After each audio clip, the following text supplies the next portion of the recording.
Good morning, everyone.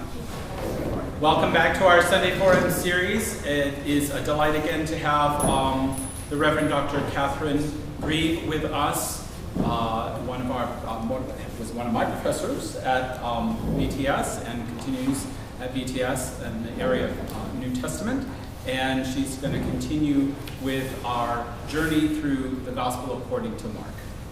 Thank you so much, Sean. Thanks, Eric. On your table should be the handout for today. Back. Good morning.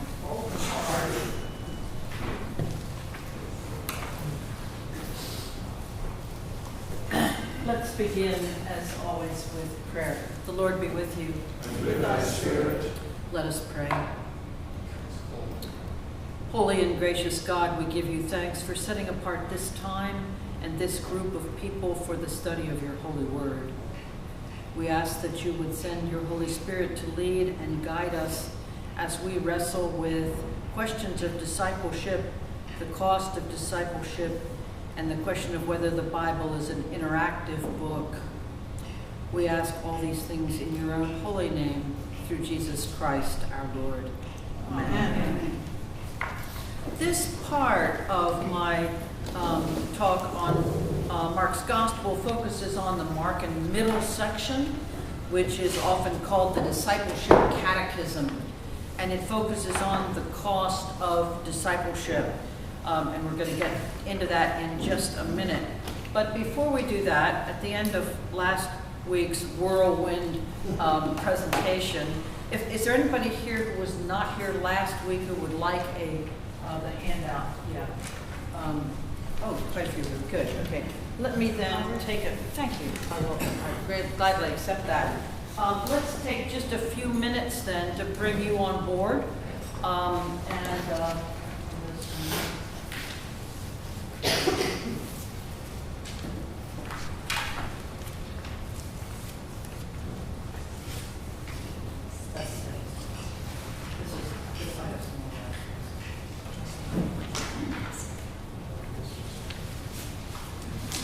Handouts from last week are coming around. Does everybody have one who wants one? Okay. What we did last week was to talk about what it means to have an apocalypse and a gospel combined in a literary form. We don't normally think of those two things as being combinable or overlappable. You know that apocalypse is like the last book of the New Testament. Revelation is an apocalypse. Apocalypse means revelation, an unveiling of the curtain. And last week we noticed how at the very beginning of the gospel, when Jesus comes up out of the baptismal waters, baptized by John the Baptizer, he sees the heavens ripped apart. And I told you that that was an allusion to Isaiah 64:1, Israel's prayer when being beat up by its enemies.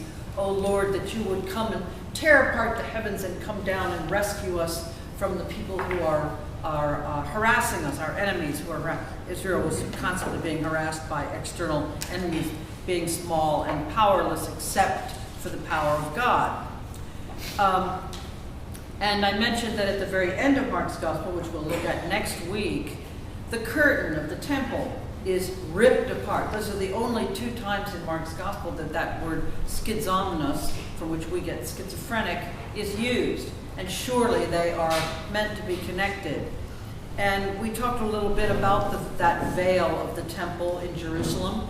It's the curtain, or the veil, that divides the Holy of Holies from the holy place in the temple in Jerusalem. And that it was dark blue, and it had a sun and moon and stars on it. If you go and make a 90-degree turn, you understand that that's the heavenly Jerusalem, the heaven with its heavenly temple, is in the sky above, and God literally pulls back the curtain to the Revelation, Apocalypse, to show us what's going on in God's reality, let alone what Caesar thinks is happening on the ground in the Roman Empire. That's not important. What's really important is what's happening in God's reality. And so the whole Gospel of Mark is constructed on that, and the whole New Testament for that matter, on that assumption that there's a hidden world that we can't see. All things visible and invisible, we say it in the Creed. God made them all, and God who is invisible is nevertheless the most real thing there is. And so apocalyptic and gospel are both interested in the project of separating reality from illusion. The illusion may be what's apparent, what is visible, what looks real, but is actually false. And what's invisible may be the most real thing there is, God, what God is doing, what God is up to. We looked at a number of theological devices present in the Gospel of Mark last week. I'm not going to go back and review all those because you've got a cheat sheet from last week to look at on your own. And I asked the people who were here last week to read the first 8 chapters of Mark, if they wanted to. You know, as I was just saying a minute ago, church homework is different from university homework. In the university, you might get tested on it. There's no quiz today. But I did want to honor, if anybody was here last week and took me up on that assignment and read it and had questions, I want to begin with your questions or observations from reading the first half of the gospel. So let's just wait a minute and see if there's anybody who wants to comment on something that you noticed reading through Mark's gospel. We talked last time about how we hardly ever read the gospel this way. It's a good idea at the beginning of each new calendar year, around Advent 1, when the church shifts its lectionary to a new lectionary year, to sit down maybe with a group of people and read the gospel out loud all the way through, because for whatever good reasons the lectionary divides it up into small chunks and they're mostly out of order. Out of order from a narrative gospel point of view. They're in good order in the sense that the lectionary follows for the first part of the year the life of Jesus leading up to the events of Lent, Holy Week, and Easter, and then after that usually teachings of Jesus in the long green season after Pentecost. But it's not the way the gospel was intended to be heard or read. And it's easier to see how those little pieces of the lectionary, I'm going to be right with you, fit into the larger pattern if you've seen the larger pattern first. So, question or comment from your reading? Well, just a comment, because, and I did it rather quickly because I put it off. Fair enough. Okay. And I know that it's, as you mentioned, the gospel, we always say, he says immediately all the time, and so the speed with which, but it really struck me. It's just bing, bing, bing, bing, bing. There's another event, and immediately people respond to Jesus. The crowds come. They go here. They're going after him. He tries to get away. It's exhausting. They come after him, and it is as if you, like you said, that everyone knows about him. So it really depicts. I mean, it feels like it's like a compressed. Let me tell you everything that happened. In this very first short period of time, and then so many parables, just one, and healings. The healing, just healing after healing after healing. So that was it. I mean, it just really struck me. And reading it quickly, you also get that sense of you're just surging right through this life. I think last time I mentioned it's as if we had gotten on a fast train going to Jerusalem and couldn't get off it. It's absolutely, it's just go, go, go, go, go. And as we talked about last week, the reader is an insider. The reader-hearer of Mark's gospel is an insider. And I say reader-hearer because you'll remember that that's how the gospels would originally have been proclaimed, by a professional reader, storyteller, actor even, who would have performed the gospel for the community regularly, maybe as often as every week, so that people would have internalized the story. And it raises the question for us, why do we keep coming back to these same stories over and over again. I mean, maybe if in a really good book you might read it a second time or a third time. You might go back, if you had a favorite movie, and go back and see it another time, or maybe 2 or 3 more times. But it's not the normal pattern. Generally, when we read something or we see a film, that's good, and then we go on to the next one. But the church has called us to come back to this one story every Sunday, every week. Some aspect of the story of Jesus Christ, told from 4 different perspectives, is taught, proclaimed, preached on, read every single Sunday. Why do we keep coming back to this same story? We treat it in a way that we do not treat any other book. So so when we talk about the reader as insider, and you picked up on this, Linda, that we know who Jesus is. The very first verse, the beginning of the good news of Jesus Christ, the Son of God. And the demons know who he is, because he's constantly trying to say, don't tell anybody. He raises a little girl from the dead and tells her parents, don't let anybody know. Well, good luck with that, Jesus. But at the same time, and he tells somebody, the blind person that he heals, not to tell anybody, but then he goes and proclaims it. Same with a leper at the end of chapter 1.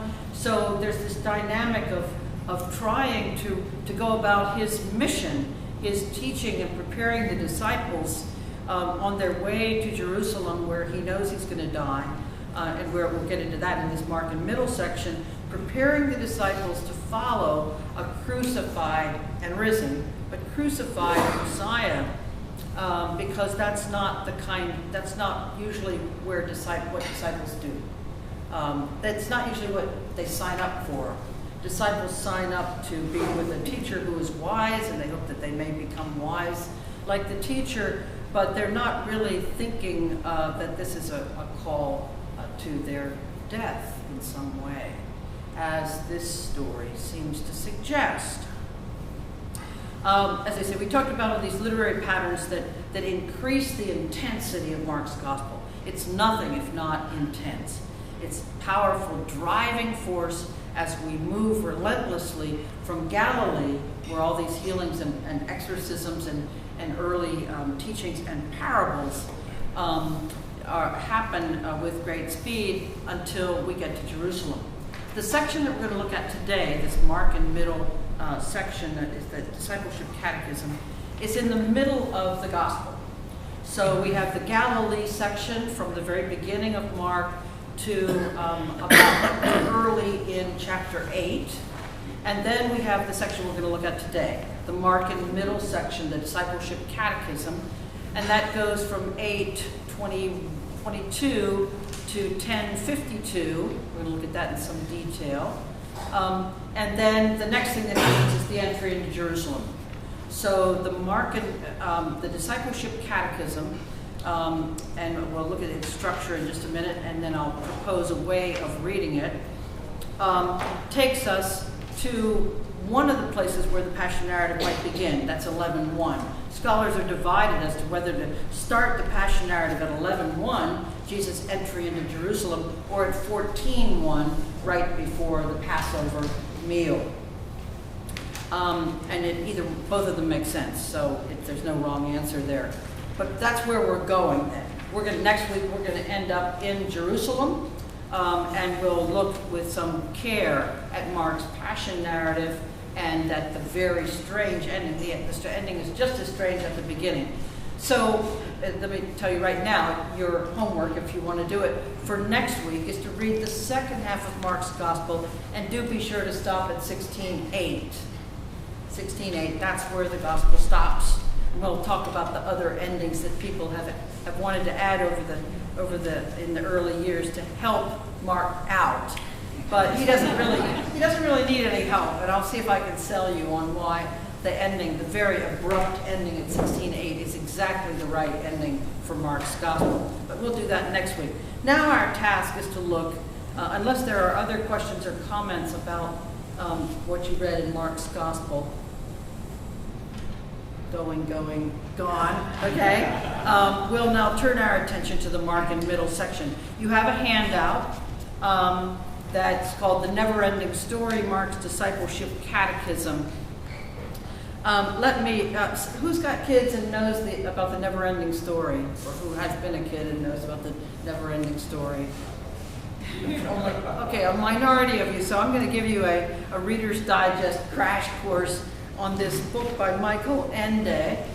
And I want to express my indebtedness to Ched Myers, who put these together for me, because I think it's really very helpful. So, crash course on the never-ending story.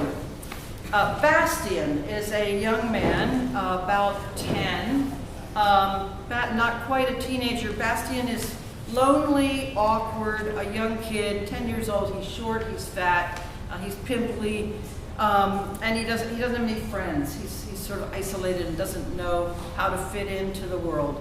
And one day he wanders into a bookstore. He does this periodically, and looking at books. Doesn't have any money yet, but he's interested in books. He's interested in the world of books, and so he keeps wandering into this bookstore. And one day, he wanders into the bookstore and he sees a book that he hadn't noticed before. It's an old book. It's leather bound. It has a gold around the edges, and it has a funny clasp. The clasp is made in the shape of a double Ouroboros. And Ouroboros is the snake with its tail in its mouth, so it makes a circle. So it's a symbol of eternity.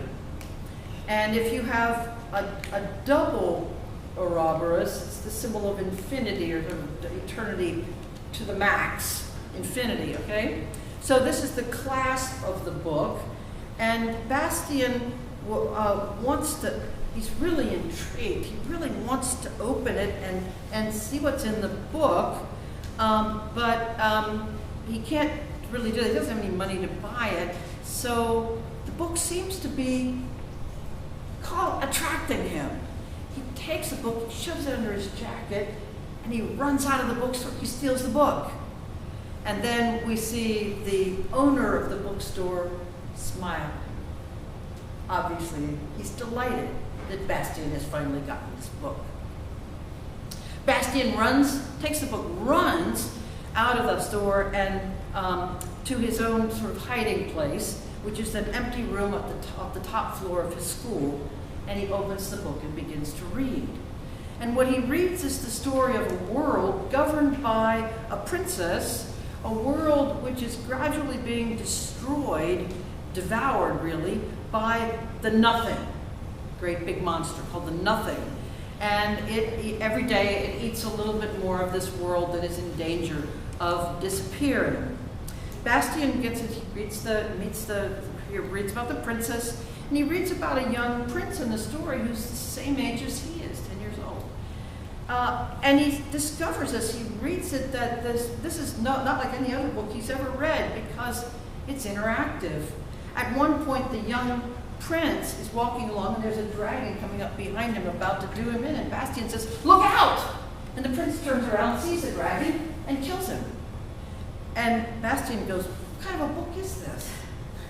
But he keeps reading because he's really intrigued. And as he learns more and more about this world, more about the princess, more about the young prince, at one point, and more about the Nothing that continues to devour the world, at one point the princess looks out from the book and calls out. She says, "I know you're out there. I know you're out there. We need you to jump into the story and help us." And Bastian says, "I will."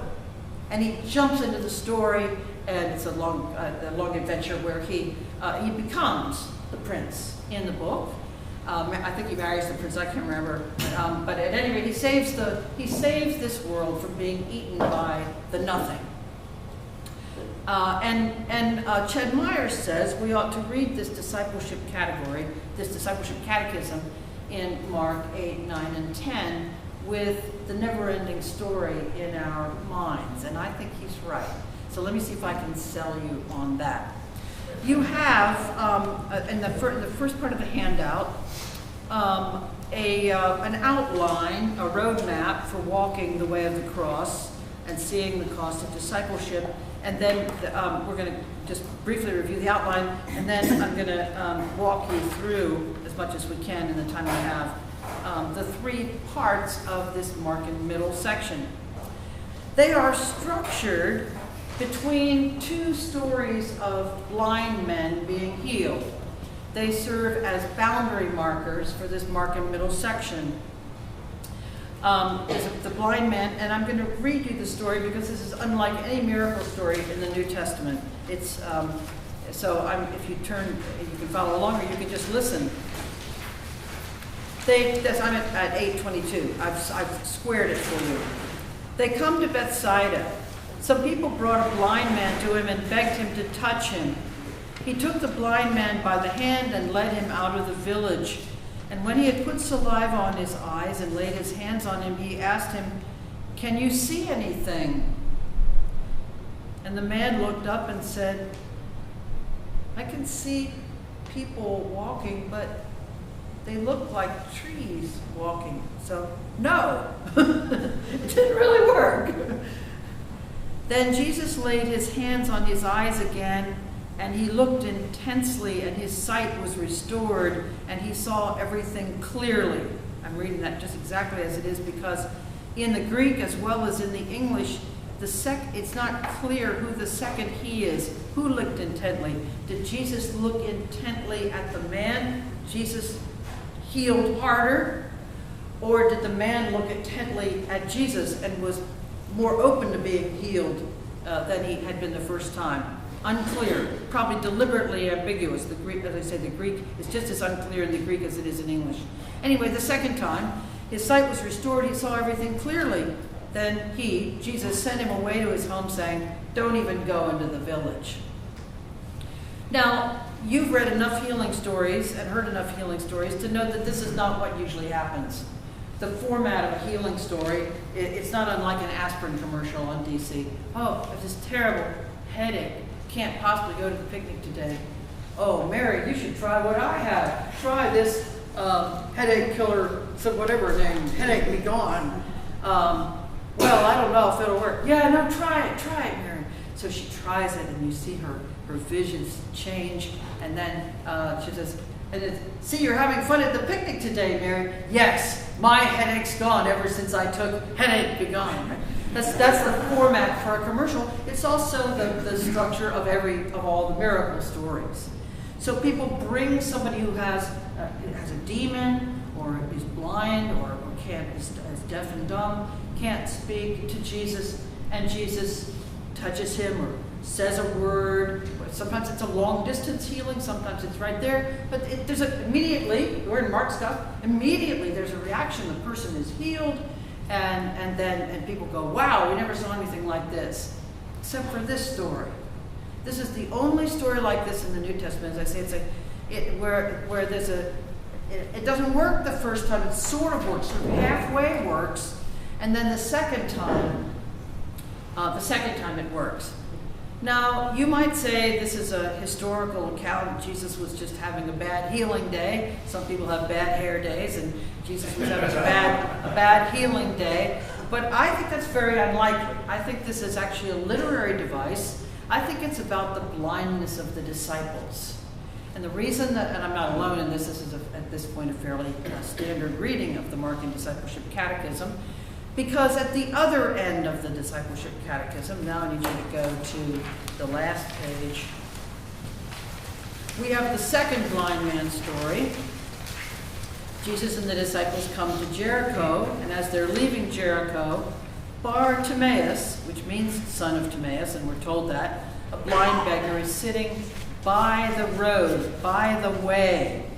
Now the expression "on the way" or "by the way" runs all the way through the Markan Catechism section. So this is in some ways a summary of that section.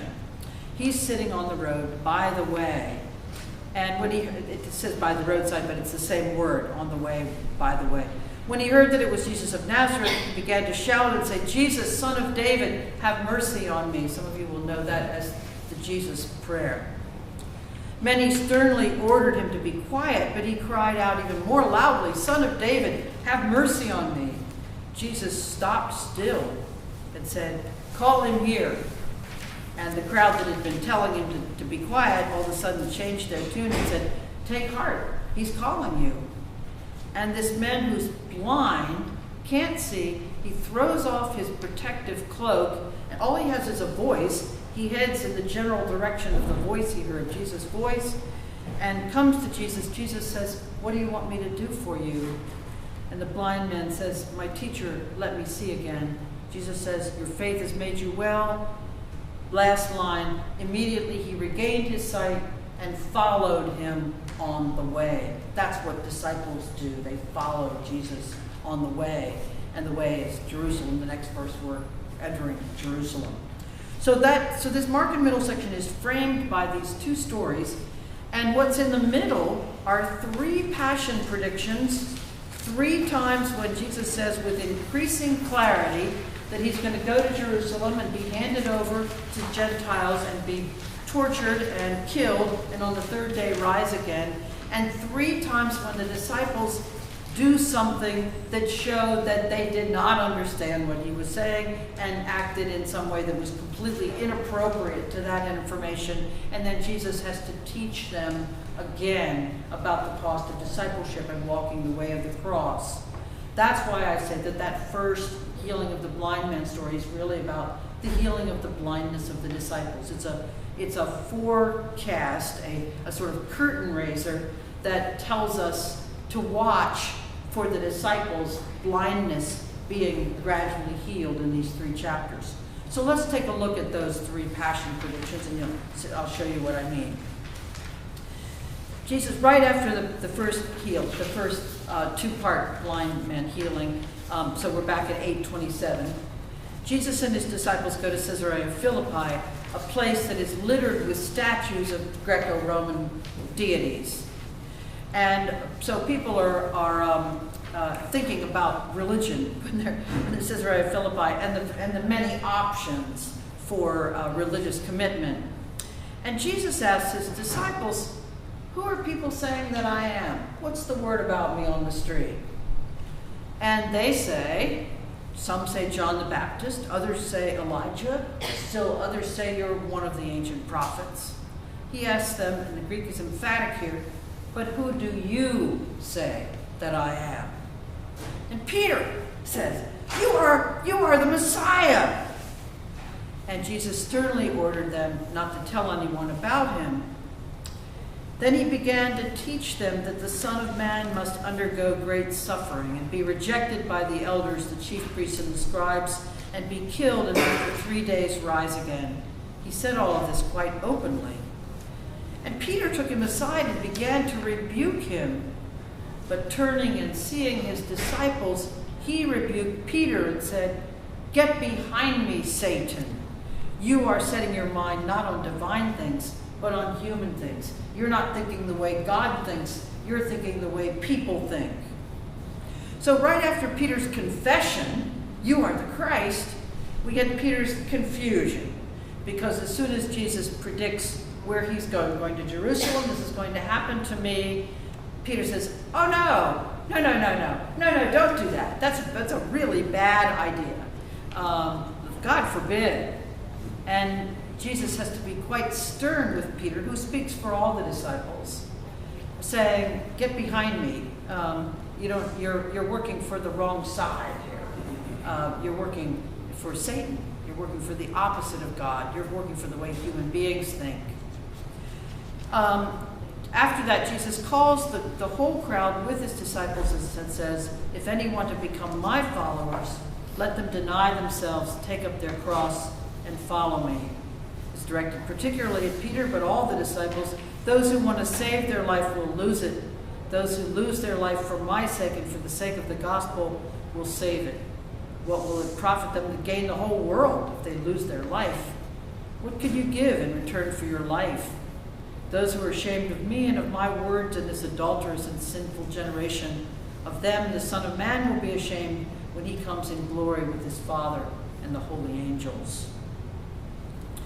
Now, then we have the story of the Transfiguration, which we're going to skip over, except when Jesus and Peter, James, and John are coming down the mountain, this is modeled after Moses up on the mountain receiving the law. Remember, Moses and Elijah are up with Jesus in the Transfiguration. So they come down, and what happens when Moses comes down the mountain with the law? The golden calf. What happens in Mark's gospel when Jesus, Peter, James, and John come down the mountain of Transfiguration is a failure, a spectacular failure of the disciples to heal a man and his son. The disciples have been following Jesus. They've been healing people like Jesus. They've been casting out demons like Jesus. They've been really very, so far, so good, until we get to this Mark and middle section, and then the disciples start looking like maybe they don't understand quite as well as they should. So someone from the crowd says, "Teacher, my son has a spirit that throws him into the fire, dashes him down, he grinds his teeth and becomes rigid. I asked your disciples to cast it out, they couldn't do it." Jesus says, "You faithless generation, how much longer must I be among you? How much longer must I put up with you? Bring him to me." And he heals the boy. The disciples are embarrassed, and they say later, "Why couldn't we cast it out privately in the house, back away from the crowds? How come we couldn't cast it out?" Jesus says this kind can come out only through prayer. Well, so have the disciples forgotten to pray? Had they forgotten to ask God for help to throw out? It's just very sort of a messy ending to, the disciples couldn't cast out the spirit. And that takes us to the second passion prediction. They went on from there, I'm at 9:30. They went on from there and passed through Galilee. Jesus did not want anyone to know it, for he was teaching his disciples, saying to them, "The Son of Man is to be betrayed into human hands, and they will kill him. And 3 days after being killed, he will rise again." But they did not understand what he was saying, and they were afraid to ask him, even though this is pretty important. They came to Capernaum, and when he was in the house, he asked them, "So what were you talking about on the road?" And there was this big silence, because what they'd been talking about on the road was which one of them was the greatest. And then John says, "Teacher, we saw someone casting out demons in your name, and we tried to stop him because he was not following us." Wrong pronoun. It's not the disciples that the man should be following. It's Jesus. He was not following you. Jesus says, "Look, leave him alone. He's casting out demons. You couldn't." All right. Third passion prediction. Mark 10:32. They went on the road going up to Jerusalem, and Jesus was walking ahead of them. They were amazed, and those who followed were afraid. This is the most explicit. He took the 12 aside again and began to tell them what was going to happen to them, saying, "Look, we're going up to Jerusalem. The Son of Man will be handed over to the chief priests and scribes. They're going to condemn him to death. They're going to hand him over to the Gentiles. They're going to mock him, spit on him, flog him, kill him. And after 3 days, he will rise again." And then we have James and John. James and John come to Jesus, take Jesus aside and say, "Teacher, we want you to do for us whatever we ask you." Jesus, who wasn't born yesterday, says, "What is it that you want me to do for you?" And they say, "Grant us, when you come into your glory, to sit one on your right and one on your left." And Jesus says, "You have no idea what you're asking. Can you drink the cup that I'm going to drink? Can you be baptized with the baptism with which I'm going to be baptized?" He's talking about his death. And they have no clue. "Sure, we can drink the cup, we can be baptized with you." And Jesus says, "Actually, you will, because the tradition is that all 12 of the disciples were killed. You will drink the cup that I drank. You will be baptized with the baptism that I'm going to be baptized with. But to sit at my right and my left is not mine to grant. It's for those for whom it has been prepared by my Father in heaven." And we soon find out when we get to the Passion narrative, which we're going to do soon, that those on Jesus' right and his left, when he comes into his glory, are two thieves, two bandits. So, sorry, James and John. They completely misunderstood what he had said. So, and then, as I said, then we get blind Bartimaeus. So that's the end of the discipleship catechism. And the question that I want to leave you with, because we're out of time again, is the Bible a magic book like Bastian's book? Is it an interactive narrative? If when we read these stories of the cost of discipleship and we see the disciples flunking their understanding of what following Jesus is really about, it's about, in some sense, dying to self, living to God, being changed, being instructed in the way of the cross. Are we asked to jump into the story and become disciples that will follow Jesus? I think we are. So let me leave you with that suggestion. I think I better stop. It's time to go to church. So come back next week if you can. Read the second half of Mark's Gospel, and next week we'll look at the Passion narrative and the resurrection story.